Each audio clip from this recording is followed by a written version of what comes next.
Olvidamos que el ciclo del agua y de la vida son uno.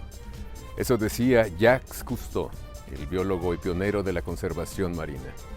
Hoy seguimos olvidando ese precepto, aun cuando padecemos prolongadas sequías, fuertes oleadas de calor, así como las caóticas inundaciones en todo el país.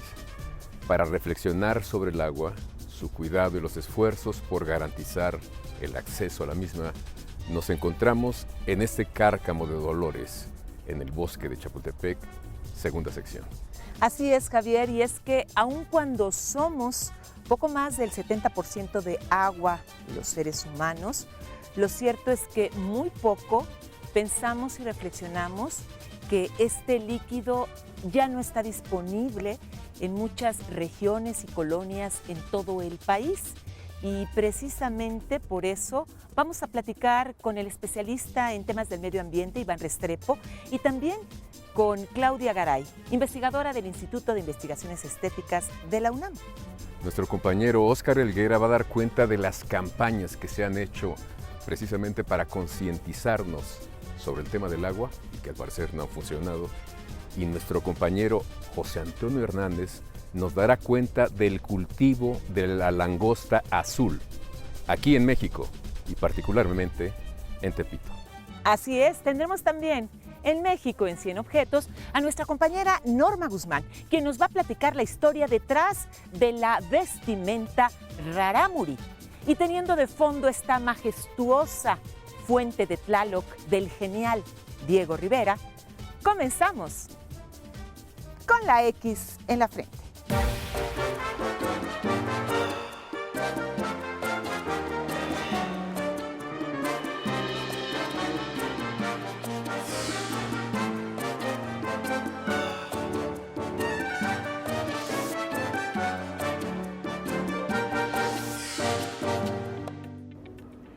Los ríos que serpentean en las montañas o saltan en los valles, todos terminan en el mar. Su flujo incesante simboliza la vida, pues sus aguas no se repiten como nuestros días. Son, en su transcurrir continuo, plagado de remolinos, la fertilidad y la muerte. También la renovación.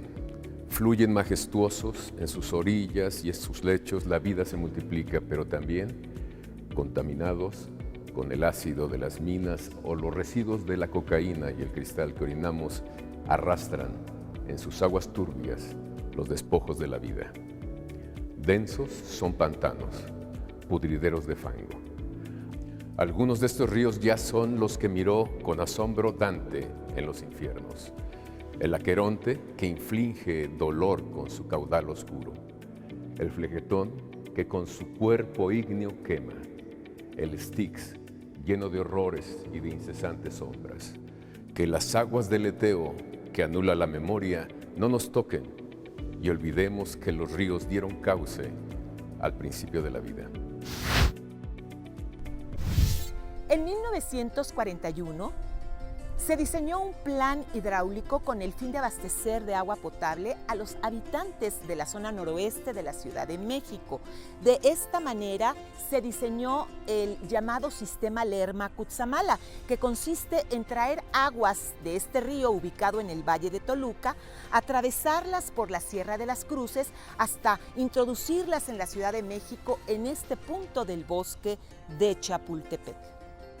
10 años se llevó la construcción de esta gran obra hidráulica que representó un esfuerzo para el talento y la ingeniería mexicanos en pleno siglo XX. Esta obra estuvo a cargo del ingeniero Eduardo Molina y la misma remató con la construcción de este monumental edificio a cargo del arquitecto Ricardo Rivas. Y precisamente hay que decir que en el interior del mismo se encuentra el mural subacuático del genial Diego Rivera titulado El agua, el origen de la vida. Iván Restrepo, el agua es, además del principio de la vida, es un gran medidor de la presencia del hombre en el mundo.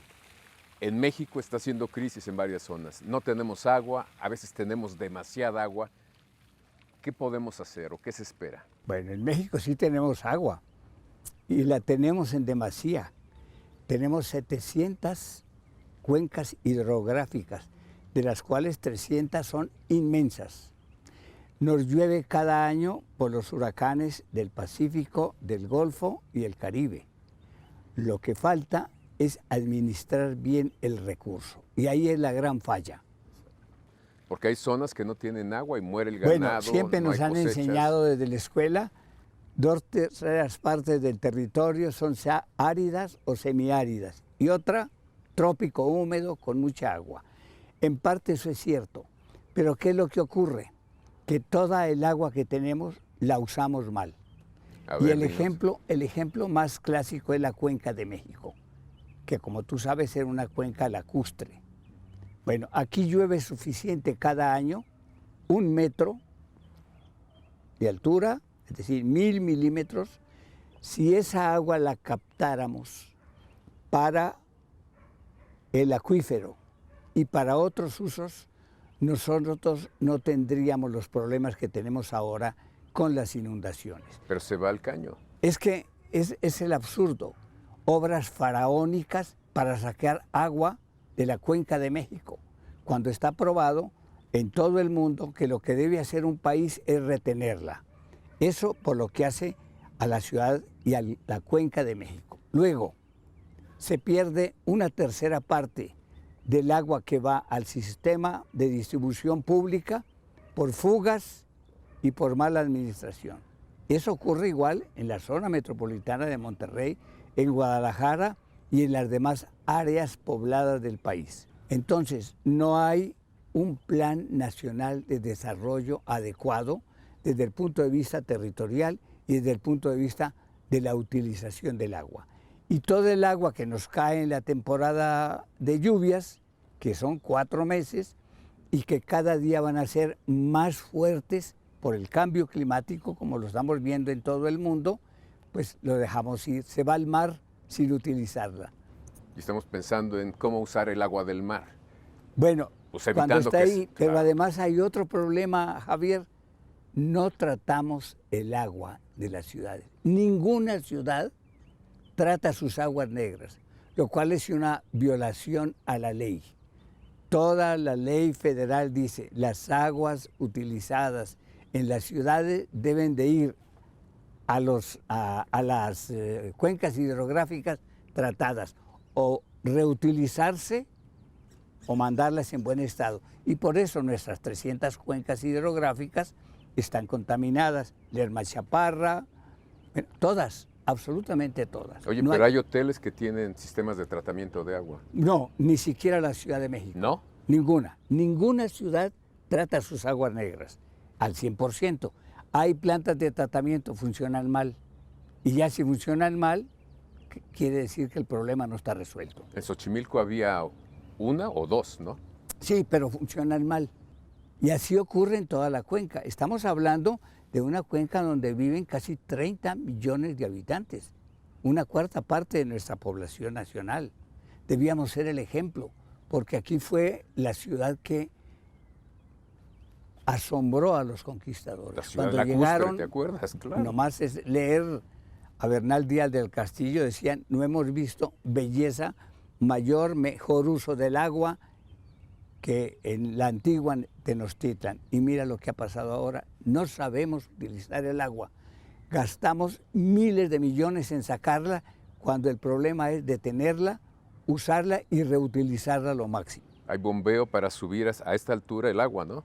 No, pero además Podríamos retenerla. los absurdos que hay, traerla de Tecolutla, por favor. Y luego hay otro problema, la deforestación. Se deforestan las cuencas hidrográficas y al deforestarse, los vasos donde se contiene el agua, las grandes presas, están asolvadas, porque la tierra de la deforestación de las cuencas hidrográficas, de los litorales, se va con el agua. No hay una sola presa, y somos campeones mundiales en presas, no hay una sola presa que esté a toda su capacidad de almacenamiento porque están asolvadas. Es muy complicado el panorama. ¿Qué soluciones, qué propuestas nos haces rápidamente, digamos, para Bueno, que yo como pienso que lo ciudadanos y como fundamental gobierno? Ujú. es que la participación de la gente debe ser fundamental. Siempre nos quejamos Y lo vas a ver ahora que comiencen las lluvias fuertes, de las inundaciones en Tlalnepantla, en Chalco, en Ecatepec. Bueno, son miles de damnificados y de daños a toda la infraestructura pública y privada. Lo que hay que hacer es exigirle a las autoridades que se cumpla primero la Constitución, que dice muy claramente que el mexicano tiene como derecho humano a una agua potable y suficiente. 2, una política racional para el uso del agua a nivel nacional, que no la tenemos todavía. Pues qué lamentable. ¿Algo más que nos quieras compartir, Iván? Nada, es que después de este diagnóstico tan pesimista, lo único que yo espero es que se pongan las pilas las autoridades y que nos pongamos las pilas los ciudadanos, que es lo que ha faltado en este país. Participación ciudadana, elegir a los que realmente nos cumplan y exigir cuentas. Nunca exigimos cuentas, siempre nos lamentamos, pero no exigimos cuentas y volvemos y reelegimos a los mismos con las mismas. Y a los que nos prometen que habrá... Así, las promesas de cada sexenio que las estoy oyendo desde que yo era estudiante. Y no exigimos cuentas, claro. Pues muchísimas gracias, Iván No, Restrepo. gracias por invitarme, Javier, y ya sabes que en el Canal 22 es mi casa. Así es, y seguimos aquí con la X en la frente. Desde sus orígenes, la Ciudad de México ha estado asociada al agua y a los sistemas hídricos. Cabe recordar que en 1325, fundada la entonces Tenochtitlán, se asentaría en un islote del entonces lago de Texcoco, rodeada de otros lagos como el de Zumpango y Jaltocan al norte y el de Xochimilco y el de Chalco en el sur. Sin embargo, con la llegada de los españoles y la posterior conquista, aquella vieja ciudad sería destruida y sus lagos desecados para construir lo que hoy conocemos como el Centro Histórico y la Ciudad de México. Y precisamente en la actualidad la Ciudad de México padece de la escasez de agua potable en algunas regiones, mientras que por otro lado registra las fuertes inundaciones que afectan a millones de capitalinos en las temporadas de verano. Esto nos urge a concientizarnos sobre un consumo responsable del agua disponible. De esto nos va a hablar Óscar Helguera en el reportaje después de la siguiente pausa. Y no se lo pierda porque también en Novedad de la Patria, nuestro compañero José Antonio Hernández nos cuenta de la cría y reproducción de la langosta azul de agua dulce. Usted no lo va a creer, en el mismísimo Tepito. Volvemos.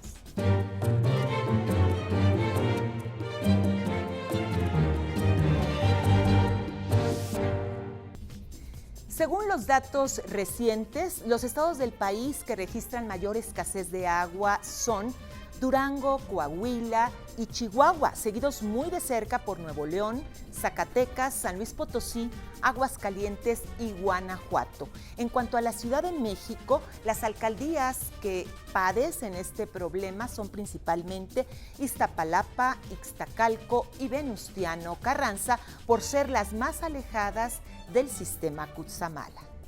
Según los datos más recientes, el problema de escasez y disponibilidad de agua en el país se ha incrementado en los últimos años debido a 4 problemas principales. El primero, el cambio climático, que produce sequías muy prolongadas. El segundo es que la disponibilidad de agua se destina en un 77% a actividades agrícolas, en donde se llega a desperdiciar grandes cantidades de este líquido debido a una irrigación ineficiente.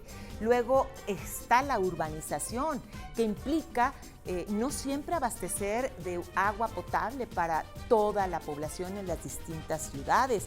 Y por último, y muy importante, es el problema de la contaminación de los cuerpos de agua y de los mantos freáticos.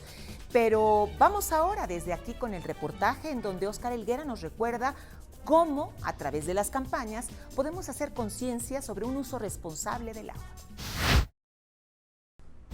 Según William James, el padre de la psicología, se requieren de 21 días de repetir una conducta para modificar, cambiar o crear un hábito. es lo que necesitamos para cambiar nuestras costumbres respecto al agua. La forma quizá más directa de generar conciencia y hacer que participe la sociedad ha sido a través de campañas de radio, televisión y medios impresos para el cuidado del agua en prácticamente todos los tonos. Se ha utilizado el drama, el terror y en los 80s, por ejemplo, se usó la comedia y quedó en la memoria de los mexicanos la famosa frase de un simpático niño, Enrique Cuenca Jr., el hijo del Polivoz, y de Isabel Martínez, la Taravilla. Sí, esa frase justo, la de «Amanda, ciérrale». Señor, no puedo dar mi... ¡Amanda! ¡Ay, mamacita chula, ahora sí me pescaste! Un día no te voy a pescar porque no va a haber agua.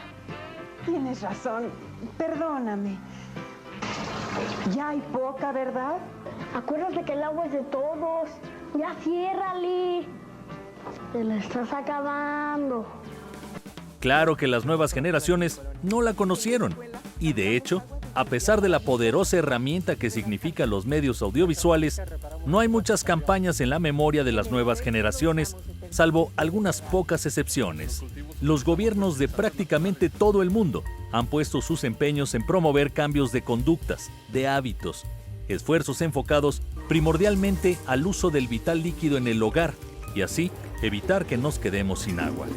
Lamentablemente, esas campañas siguen siendo insuficientes y poco contundentes.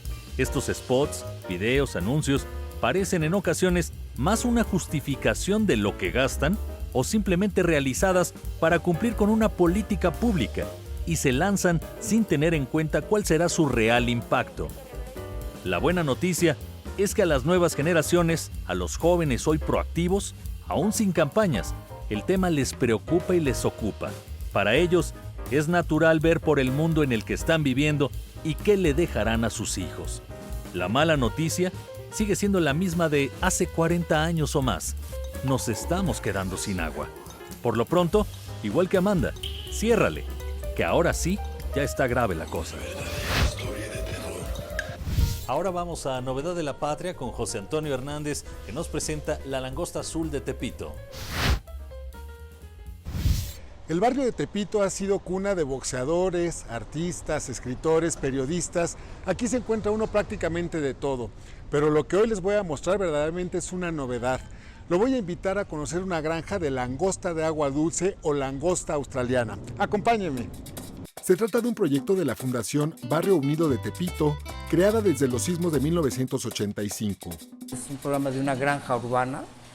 Queremos aportar para la transformación de la cultura popular en cuanto al consumo y la producción de alimentos. La langosta de agua dulce se da en cuerpos de agua de Australia y es en Estados Unidos donde empiezan a desarrollar esta especie, específicamente en Nueva York. Empezamos con unos asesores que nos ayudaron a generar la langosta como una inquietud que teníamos de que si era posible que en la ciudad se pudiera hacer cultivo de acuáticos. El proyecto inició en 2017 con varias pruebas-error que han dado como resultado un proyecto exitoso. El hábitat ya lo resolvimos a través de sensores de calor para que el agua, de medir los pHs, las partículas sólidas en el agua, la limpieza, todo eso.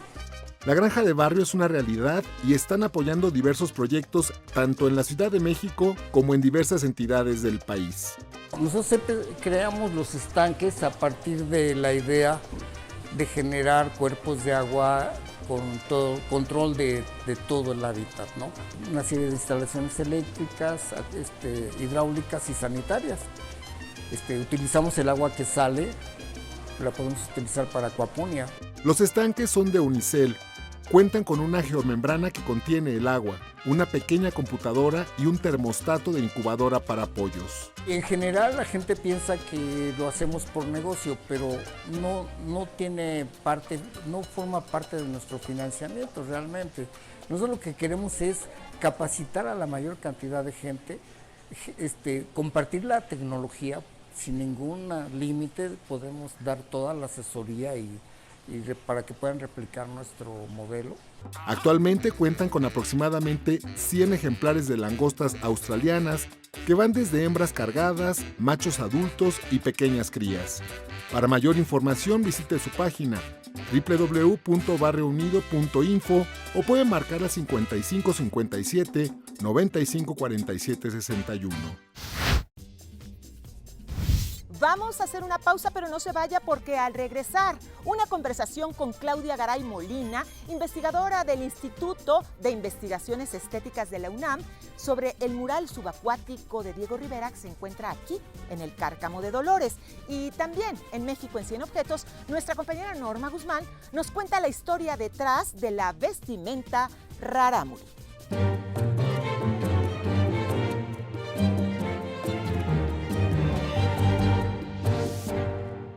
Es un gusto poder platicar unos minutos con Claudia Garay Molina, quien es investigadora del Instituto de Investigaciones Estéticas de la UNAM.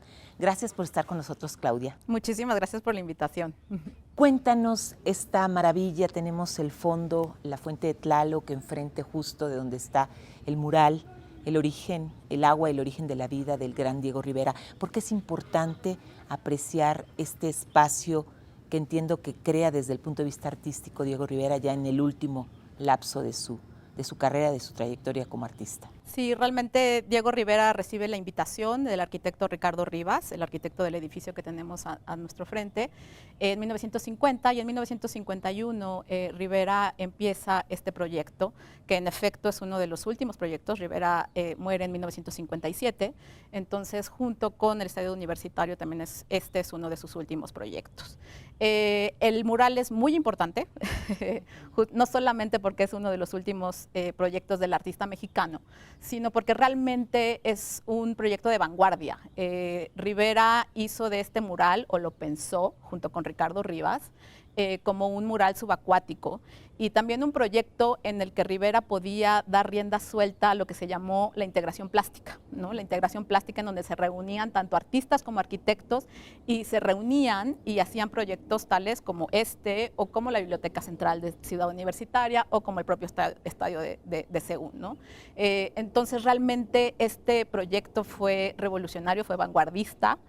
Rivera lo proyectó como un mural subacuático, un mural. Y en este punto, decías tú, se experimentó con un material específico para que estuviera pues rodeado de agua. Así es.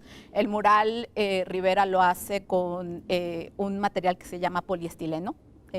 Realmente que es un material que que es bastante útil porque se puede jugar con los pigmentos, pero a la vez queda como una cubierta plástica. Entonces realmente eso iba a permitir que el mural estuviera bajo el agua, ¿no? Tal como el proyecto Diego Rivera. Desgraciadamente también las condiciones de temperatura del propio edificio o de luz no hicieron posible que fuera así, o sea, no se mantuvo realmente como un mural subacuático más que por 2 años.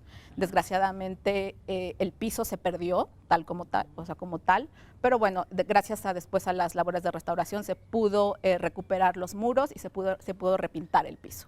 ¿Cómo fue que se hace esta restauración hasta los años 90, que pues prácticamente fueron 40 años que no estuvo abandonado y que estuvo abandonado, ¿no? Así es. Bueno, esto se inaugura en 1954. En 1956 realmente el estado del mural ya era deplorable, algo de lo que se enteró Rivera. O sea, incluso Rivera mandó cartas al Instituto Nacional de Bellas Artes en su momento, en 1956, diciendo que lo que él quería era rehacer el piso justamente para cubrir el piso con mosaicos, tal como estaba un tanto la fuente, ¿no? Claro. O sea, desgraciadamente Rivera muere en 1957 y no le da tiempo de hacer esto. Y bueno, el sistema del Lerma se desvía y esto se puede vaciar, lo que tenemos aquí enfrente, y se deja vacío. Realmente pasaron en efecto 4 décadas, fue hasta 1990 que se hace una obra de restauración importantísima. Los muros estaban cubiertos de limo. El piso se perdió por completo, pero afortunadamente gracias a los registros fotográficos y también a los propios bosquejos y dibujos que hizo Rivera se pudo volver a pintar, ¿no? Afortunadamente los muros, después de muchas intervenciones y realmente un trabajo extraordinario de restauración, se pudo dar cuenta que todavía existía la pintura, ¿no? Entonces se pudo limpiar, etcétera, y bueno, afortunadamente los muros sí se conservaron. También lo cual nos da cuenta de que el poliestireno no fue un mal material después de todo, ¿no? Sino que fueron otras circunstancias también, a lo mejor de temperatura y de luz. Pues tenemos entonces que cuidar nuestro patrimonio artístico como ya lo han hecho instituciones y ciudadanos, pero pues también cuidar el agua, ¿no? Sí, no, por supuesto. Realmente este es un proyecto hidráulico de gran magnitud, el sistema Lerma-Cutzamala. Fue un proyecto que se inició en 1941, realmente, exacto, se hizo casi 10 años, con el ingeniero Dardo Molina al frente de todo. El ingeniero Dardo Molina está representado en el mural de Diego Rivera, por ejemplo. Cuando ustedes vengan, van a ver en la figura, uno de los muros, la figura central es justamente el ingeniero Dardo Molina, viendo los planos del sistema del Lerma-Cutzamala, ¿no? Entonces también creo que esa es también nuestra responsabilidad, hoy más que nunca, cuidar el recurso natural que es el agua. Pues muchas gracias, Claudia Garay, por estos minutos, y nosotros continuamos con la X en la frente y México en 100 objetos. Los tarahumaras tienen sumamente arraigada su cultura y su tradición. Muestra de ello es su vestimenta. Son amplios, floreados y coloridos. Así es como llevan su ropa las mujeres rarámuris en el estado de Chihuahua. Una blusa y una falda que conservan un estilo de hace ya bastante tiempo. Se llama napacha. Napacha la falda, sipucha la blusa, sipuchaca la falda, el conjunto. En la cultura rarámuri se demuestra la expresión textil en la mezcla de los colores. Todo tiene relación con sus antepasados y las mujeres tarahumaras llevan esta vestimenta con la frente en alto. Así era mi abuela, así era mi mamá también, por eso me gusta así vestir. No solo es la ropa que usan, es la ropa que llevan en el corazón, la misma que ellas hacen con sus propias manos. Solo necesitan hilo, aguja y un poco de imaginación para hacer cada diseño que es único e irrepetible. Ellas cuando cosen buscan completar. Es una naturaleza en la que si falta el amarillo, ese es el que pongo, no voy a poner el que combina con mi tela. Hoy en día en la cooperativa Acusa ya hacen estos trajes para que las personas se lleven un pedacito de esta cultura. Por eso ya los vestidos los hacen a máquina. Sin embargo, la esencia es la misma. La vestimenta rarámuri es sencilla pero útil en cada momento de la vida de la mujer tarahumara. Su falda sirve para secar, sirve para cubrirse del frío, sirve para cubrirse del calor, sirve para cobijar, sirve para todo. Se dice que los rarámuris cuidan tanto su entorno y sus pertenencias que sus vestimentas pueden pasar de generación en generación. Llegamos al final del programa después de aproximarnos a este vital líquido, al agua, a la problemática que encierra para vivir, para usarla, para aprovecharla mejor. Así es, Javier, sin duda alguna, la realidad ya nos alcanzó y por eso resulta urgente implementar ahorros reales de agua en la limpieza de la casa, del auto, de los trastes y sobre todo en la regadera, y revisar también las instalaciones para evitar los desperdicios de este líquido vital. Agradecemos las facilidades para la realización de este programa y nosotros les invitamos a que nos acompañen la próxima semana aquí con la X en la frente.